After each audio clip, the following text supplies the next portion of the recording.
Hello student, आप सभी का स्वागत है सुपर 50 क्लास के ऑफिशियल यूट्यूब चैनल पे। प्यारे बच्चों, आज हम क्लास नंबर 12 देखेंगे। इससे पहले हमारी 1 से लेकर 11 क्लास आ चुकी है और ये जो हमारी सीरीज है ये एसएससी एमटीएस 2023 पीवाईक्यू की चली हुई है। मतलब ये है कि 2023 में जो एसएससी एमटीएस का पेपर हुआ था उसमें जो जीएस के क्वेश्चन आए थे उनको हम कवर अप करेंगे। ठीक है, जहाँ पर ज़रूरत होगी वहाँ पर मैं आपको थोड़ा डिटेल में भी एक्स्ट्रा फैक्ट भी बताऊंगा इंपॉर्टेंट क्वेश्चन के साथ में। ठीक है, तो एक बार जो छात्र चैनल पर नए हैं प्लीज़ वो चैनल को सब्सक्राइब करिए, बेल आइकन पर दबाइए। जो छात्र चैनल पर नए हैं प्लीज़ वो चैनल को सब्सक्राइब ज़रूर करें। ठीक है, और जो नए स्टूडेंट है वो प्ले लिस्ट में जा कर के 1 से लेकर के 11 क्लास तक ज़रूर देखें। ठीक है, चलिए तो शुरू करता जी क्लास को। पहला क्वेश्चन हमारा, निम्नलिखित में से किसने 25 अक्टूबर 2022 तक पुरुष टेनिस एकल में सर्वाधिक ग्रैंड स्लैम टूर्नामेंट जीते? तो राफेल नडाल है। ये काफ़ी इंपॉर्टेंट क्वेश्चन है। ठीक है, तो एक करंट का क्वेश्चन है। इस क्वेश्चन से हमें पता चलता है कि जो राफेल नडाल है इसका संबंध किससे है? टेनिस खेल से है। और ये 4 तरह की मतलब जो आपकी ग्रैंड स्लैम प्रतियोगिता होती है, जैसे यूएस ओपन हो गया, फ्रेंच ओपन हो गया, विंबलडन ओपन हो गया। ठीक है, तो आप इनको थोड़ा सा देखना जरूर, इम्पोर्टेंट है। यहाँ से क्वेश्चन आता है, पुरुष एकल महिला एकल के बारे में पूछा जाता है। ठीक है, तो एसएससी की अगर आप तैयारी कर रहे हैं तो करंट अफेयर का जो पोर्शन है आपका, ये टेनिस ग्रैंड स्लैम प्रतियोगिता, ये इंपॉर्टेंट है। ठीक है, चलिए। निम्नलिखित में से किस नृत्य को एक आर्य के नाम से भी जाना जाता है? एक हार्य के नाम से भी जाना जाता है। कौन सा आपका नृत्य है जिसे एक हार्य के नाम से भी जाना जाता है? जिसमें एक नर्तक एक ही नृत्य प्रदर्शन में कई भूमिका निभाता है, उसका नाम है बेटा भरतनाट्यम। उस नृत्य का नाम क्या है? भरतनाट्यम है। दैट नृत्यवाज भरतनाट्यम। ठीक है, तो भरतनाट्यम को जो है एक हार्य के नाम से भी जाना जाता है। भरतनाट्यम को किस नाम से जानते हैं हम? एक हार्य के नाम से भी जानते हैं। ठीक है, याद रखना। अंतर्राष्ट्रीय क्रिकेट परिषद आईसीसी, अंतर्राष्ट्रीय क्रिकेट परिषद आईसीसी महिला क्रिकेट विश्व कप 2022 की मेज़बानी न्यूजीलैंड ने करी थी। किसने की थी बेटा? न्यूजीलैंड ने करी थी। तो एक करंट अफेयर का क्वेश्चन है, ज़्यादा पुराना नहीं है, 2 साल पुराना है। इंपॉर्टेंट है, एसएससी 2 साल पुराने करंट अफेयर पूछ लेती है। ठीक है, याद रखना। और ये वैसे ये क्वेश्चन आपका जो है ये स्टैटिक जीएस का क्वेश्चन बन जाता है। ठीक है, ये काफ़ी इंपॉर्टेंट है। चलिए, और आपको मैं बता दूं, कल हम जो है क्रिकेट के बारे में ही कवर करेंगे। कल हम जो ऑफलाइन क्लास में आपको नोट्स कराएंगे वो क्रिकेट के ही कराएंगे स्टैटिक जीएस में। जितने टोटल क्वेश्चन आपके क्रिकेट से रिलेटेड पीवाई के पूछा जा चुके हैं वे सारे कवर कराएंगे बेटा। ठीक है, क्योंकि अब तक हमने जो है एक तो रिकॉर्ड देखा है, रिकॉर्ड जो फर्स्ट रिकॉर्ड बने हैं स्पोर्ट्स में। ठीक है, दूसरी हमारी जो क्लास थी उसमें हमने टोटल क्वेश्चन जो ओलंपिक के कवर करे हैं। ठीक है बेटा, और आज यानी 28 जून को हमने जो क्वेश्चन कवर करे, 28 जून को वे क्वेश्चन कवर करे हमने बेटा किसके? एशियाई खेलों के। ठीक है, तो मैं आपको साथ ही साथ में जो है टॉपिक वाइज भी स्टैटिक जीएस कवर करा रहा हूँ। अगर टोटल क्वेश्चन आपके 25 मान लो जीएस के आते हैं तो जीएस के कम से कम आधे क्वेश्चन आपके स्टैटिक प्लस करंट अफेयर के ही आते हैं, आधे से ज़्यादा यानी 70% मान के चलो आप। ठीक है, ओके बेटा, चलिए। तो एक बार सभी छात्र जो है चैनल को सब्सक्राइब कर दीजिए, बेल आइकन भी दबाइए, और बेटा अपने दोस्तों में इसको शेयर भी करें। आप लोग सपोर्ट नहीं करते बिल्कुल भी। ठीक है, ज़रूर शेयर करें, कमेंट करके आप बताइएगा, और वीडियो को लाइक भी करें। ठीक है ना, चलिए। ओके, अंतर्राष्ट्रीय क्रिकेट परिषद आईसीसी महिला क्रिकेट विश्व कप 2022 की मेज़बानी न्यूजीलैंड ने करी। तो ये जो न्यूजीलैंड है इसका राष्ट्र पक्षी क्या? कीवी। क्या है बेटा? कीवी राष्ट्र पक्षी है। राजधानी क्या है इसकी? वेलिंगटन। तो न्यूजीलैंड की जो राजधानी है वो वेलिंगटन है। क्या है? वेलिंगटन है, याद रखना। न्यूजीलैंड की राजधानी क्या है? वेलिंगटन। राजधानी क्या है? वेलिंगटन। तो न्यूजीलैंड की जो राजधानी है वेलिंगटन है। क्या है बेटा? वेलिंगटन। ठीक है, याद रखिए इस बात को, बहुत इंपॉर्टेंट है। ओके,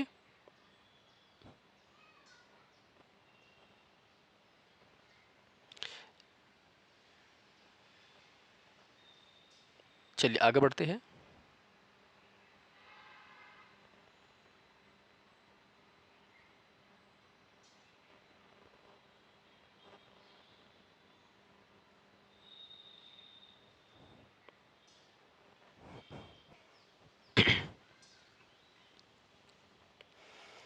ओके, देखिए चलिए आगे। क्वेश्चन नंबर 4 है बेटा, निम्नलिखित में से कौन सा शहर मुगलों का पहला नियोजित शहर था? फतेहपुर सीकरी। ये जो फतेहपुर सीकरी है ये आगरा से आगे है, ठीक है। और फतेहपुर सीकरी जो है अकबर ने बसाया था। किसने बसाया था? अकबर ने, याद रखना। और इस फतेहपुर सीकरी में ही जो है बुलंद दरवाज़ा है, बुलंद दरवाज़ा, याद रखना। ये जब अकबर गुजरात विजय अभियान करके लौट रहा था तो उसकी खुशी में राजस्थान के जो राजपूत रजवाड़े थे उन पर निगरानी रखने के लिए अकबर ने इसको बनवाया था, ठीक है, याद रखना। ओके, चलिए 5वां, हिंदुस्तानी शास्त्रीय परंपरा में सबसे महान भारतीय गायकों में एक भीमसेन जोशी का संबंध किससे? कर्नाटक से है, ठीक है। तो जो हिंदुस्तानी शास्त्रीय गायक है, हिंदुस्तानी जो शास्त्रीय गायक है उसमें भीमसेन जोशी है। जो भीमसेन जोशी है इसका संबंध किससे? कर्नाटक राज्य से है, ठीक है, याद रखना। ओके, अगला क्वेश्चन है 6। देखो कर्नाटक जो राज्य है ये चंदन के उत्पादन में पहले स्थान पर है। कॉफ़ी सबसे ज़्यादा आपकी कर्नाटक में होती है, ठीक है, याद रखियो। महात्मा गांधी ने अखिल भारतीय हरिजन सेवक संघ, बहुत इंपॉर्टेंट है, अखिल भारतीय हरिजन सेवक संघ की स्थापना कब की थी? 1932 में की थी बेटा।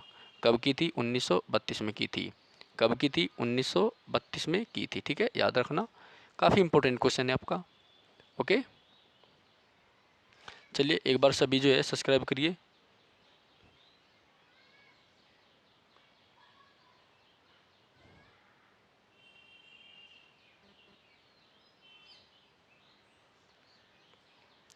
एक बार सभी छात्र जो है चैनल को सब्सक्राइब करिए और बेल आइकन भी दबाइए।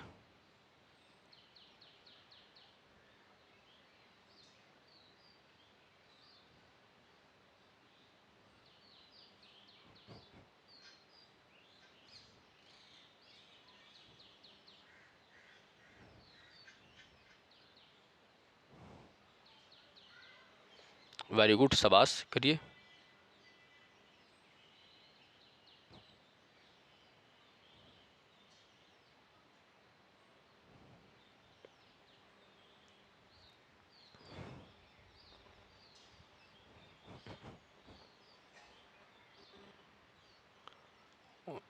निम्नलिखित में से कौन सा थैलोफाइटा का एक उदाहरण नहीं है? मार्केसिया। कौन सा नहीं है बेटा? मार्केसिया। तो निम्नलिखित में से कौन सा थैलोफाइटा का एक उदाहरण नहीं है? मार्केसिया, ठीक है, याद रखना, काफ़ी इंपॉर्टेंट है। ओके, चलिए रोहिणी खालिस्तान खेतों में बीज बोने वाला एक त्योहार है। रोहिणी खालिस्तान खेतों में बीज बोने वाला एक त्योहार है। यह झारखंड में मनाया जाने वाला एक प्रमुख त्यौहार है, ठीक है, याद रखियो, बहुत इंपॉर्टेंट है। तो थैलोफाइटा का उदाहरण नहीं है मार्केसिया, और रोहिणी खेतों में बीज बोने वाला एक त्यौहार है, यह झारखंड में मनाया जाने वाला एक प्रमुख त्यौहार है, ठीक है, याद रखना। नेक्स्ट है लोकसभा का 5 वर्ष का निश्चित कार्यकाल। लोकसभा का 5 वर्ष का निश्चित कार्यकाल होता है, राष्ट्रपति द्वारा इसे किसी भी समय भंग किया जा सकता है। ये काफ़ी इंपॉर्टेंट है, ठीक है, याद रखना।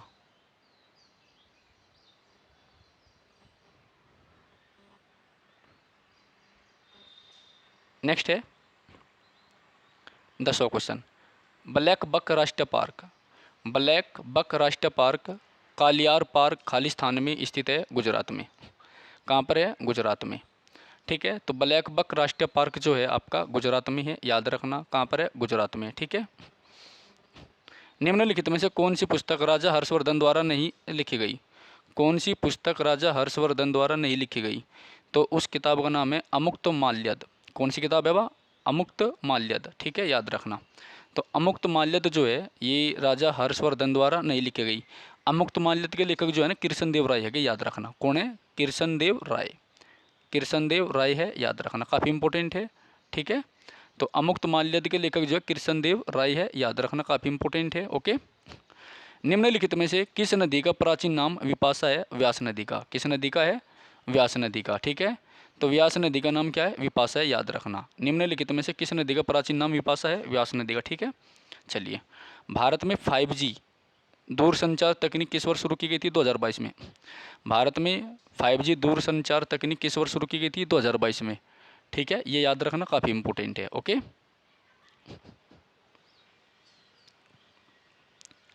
नेक्स्ट, 2011 की जनगणना के अनुसार भारत के निम्नलिखित में से किस केंद्र शासित प्रदेश की जनसंख्या सबसे कम थी? लक्षद्वीप की।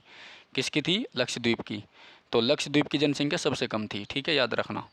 2011 की जनगणना के अनुसार भारत के निम्नलिखित में से किस केंद्र शासित प्रदेश की जनसंख्या सबसे कम थी? लक्षद्वीप की। ठीक है, बहुत इंपॉर्टेंट है। किसकी थी बेटा? लक्षद्वीप की। तो 2011 की जनगणना के अनुसार भारत के निम्नलिखित में से किस केंद्र शासित प्रदेश की जनसंख्या सबसे कम थी? लक्षद्वीप की। ठीक है, इंपॉर्टेंट है, याद रखना। ये जो लक्षद्वीप है ना, इसकी राजधानी क्या? कवारती है, कवारती। ठीक है, और यहाँ की जो लैंग्वेज है वो कौन सी है? मलयालम। कौन सी है? मलयालम। ठीक है, और लक्षद्वीप कहाँ पर स्थित है आपका? अरब सागर में। कहाँ पर है? अरब सागर में। ठीक है, याद रखना। तो लक्षद्वीप आपका जो अरब सागर में है, याद रखना। ठीक है, चलिए नेक्स्ट,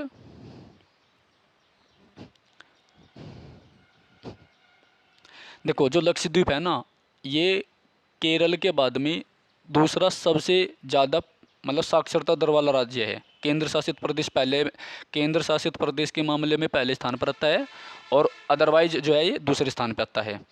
किस प्रसिद्ध भारतीय कथक नर्तक को 1986 में भारत के दूसरे सर्वोच्च नागरिक पुरस्कार पद्म विभूषण, किस प्रसिद्ध भारतीय कथक नर्तक को 1986 में भारत के किस प्रसिद्ध भारतीय कथक नर्तक को 1986 में भारत के दूसरे सर्वोच्च नागरिक पुरस्कार पद्म विभूषण से सम्मानित किया गया? बिरजू महाराज को। किसे गया बेटा? किसे किया गया? बिरजू महाराज को। ठीक है, याद रखना। तो बिरजू महाराज जो था उसे सम्मानित किया गया था, याद रखना, काफ़ी इंपॉर्टेंट है। ठीक है, किस प्रसिद्ध भारतीय कथक नर्तक को 1986 में भारत के दूसरे सर्वोच्च नागरिक पुरस्कार पद्म विभूषण से सम्मानित किया गया? बिरजू महाराज को। किसे किया गया? बिरजू महाराज को। ठीक है, याद रखना, बहुत इंपॉर्टेंट है। ओके, किसे किया गया? बिरजू महाराज को। तो बिरजू महाराज का संबंध किससे है? बिरजू महाराज का जो संबंध है वो कथक नृत्य से है। ठीक है, याद रखना। 2011 की जनगणना के अनुसार निम्न में से किस राज्य की साक्षरता दर सबसे ज़्यादा है? केरल। और केरल के बाद कौन है? लक्षद्वीप। ठीक है, याद रखना, केरल है, केरल के बाद लक्षद्वीप है। ठीक है, करीब 96% के आसपास है, याद रखना।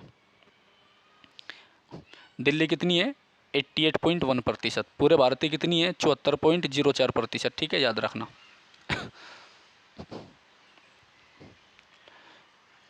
गवर्नर जनरल लॉर्ड डलहौजी ने अवध की रियासत के बारे में कहा था कि ये गिलास फल एक दिन हमारे ही मुंह पे आकर गिरेगा।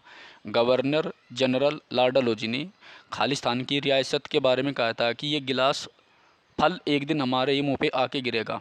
ठीक है, तो अवध के बारे में कहा था। किसके बारे में कहा था? अवध के बारे में। ठीक है, याद रखना, किसके बारे में कहा था? अवध के बारे में।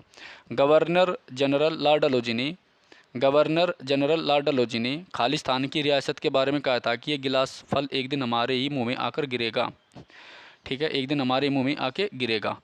ठीक है, अवध के बारे में कहा था। ठीक है, याद रखना। नेक्स्ट, निम्नलिखित में से खिलजी वंश के संस्थापक कौन थे? जलालुद्दीन फिरोज खिलजी। कौन थे बेटा? जलालुद्दीन फिरोज खिलजी। कौन थे? जलालुद्दीन फिरोज खिलजी। ठीक है, काफ़ी इंपॉर्टेंट है। तो निम्नलिखित में से खिलजी वंश के संस्थापक में से, अरे खिलजी वंश का संस्थापक कौन था? जलालुद्दीन फिरोज खिलजी। तो जो जलालुद्दीन फिरोज खिलजी था, इसकी हत्या इसका भतीजा अलाउद्दीन खिलजी कर देता है। ठीक है, रविंद्रनाथ टैगोर द्वारा लिखित गल्प गुच्छ, रविंद्रनाथ टैगोर द्वारा लिखित गल्प गुच्छ। ठीक है, जो रविंद्रनाथ टैगोर है उसके द्वारा लिखी गई गल्प गुच्छ क्या है? तो लघु कथाओं का एक संग्रह है। क्या है? लघु कथाओं का एक संग्रह है। ठीक है, याद रखना, लघु कथाओं का एक संग्रह है, याद रखना, काफ़ी इंपॉर्टेंट है। ठीक है, तो एक बार सभी छात्र जो है चैनल को सब्सक्राइब कर दीजिए। बेटा एक चीज़ और मैं आपको बता रहा हूँ यहाँ पर, और मैं आपको ये बता रहा हूँ कि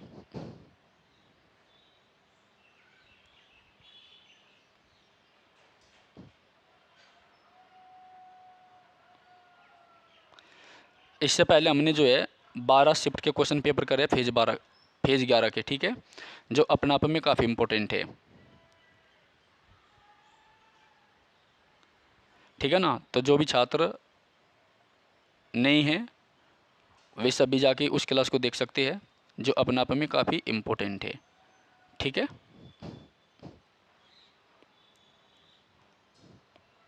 चलिए, तो गल्पगुच्छ जो है लघु कथाओं का एक संग्रह है। ठीक है, 20वां क्वेश्चन है, यूरेनियम प्राकृतिक रूप से पाए जाने वाला आवर्त सारणी का सबसे भारी तत्व है।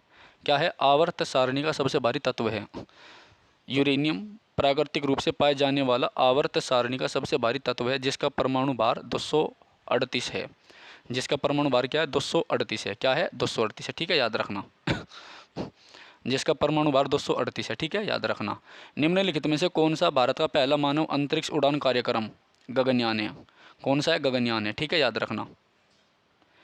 दिल्ली उच्च न्यायालय की स्थापना 1966 में की गई थी। कब की गई थी? 1966 में की गई थी। ठीक है। अर्थशास्त्र का कौन सा नियम कहता है कि बुरी मुद्रा अच्छी मुद्रा को प्रचलन से निकाल कर बाहर कर देती है? वह है ग्रेसम का नियम। कौन सा है? ग्रेसम का नियम। ठीक है, तो ग्रेसम का नियम जो है ये कहता है कि जो बुरी मुद्रा है वो अच्छी मुद्रा प्रचलन को बुरी मुद्रा अच्छी मुद्रा को प्रचलन से निकाल कर बाहर कर देती है। ये ग्रेसम का नियम है। जो बुरी मुद्रा होती है वो अच्छी मुद्रा को बाहर निकाल देती है। किसका नियम है? ग्रेसम का। भारतीय संविधान में राज्य के नीति निर्देशक सिद्धांतों की विशेषता क्या है? ये आयरलैंड से ली गई है। आज ये बताया था मैंने ये क्वेश्चन कि हमारे देश में जो नीति निर्देशक सिद्धांत है ये कहाँ से लिए गए बेटा? आयरलैंड से। कहाँ से लिए गए? आयरलैंड से। ठीक है।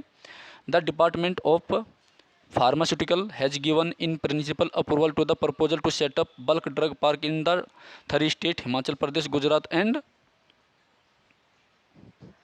Andhra Pradesh under the scheme of promotion of bulk drug park. ठीक है, छोड़ दो इसको।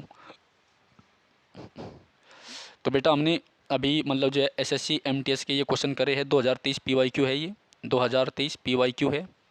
ठीक है, तो इनको बड़े ध्यान से आप देखना और इनको अच्छी तरीके से याद करना। ठीक है ना। और आपकी डेली क्लास आती है तो चैनल पर जब भी आपको मौका मिले तभी जा कर के आप प्ले लिस्ट में अपनी क्लास देख सकते हैं। बस ये याद रखा करो कि आपने कौन सी क्लास देख ली। ठीक है, धन्यवाद। फिर मिलते हैं नई क्लास में। जय हिंद, जय भारत।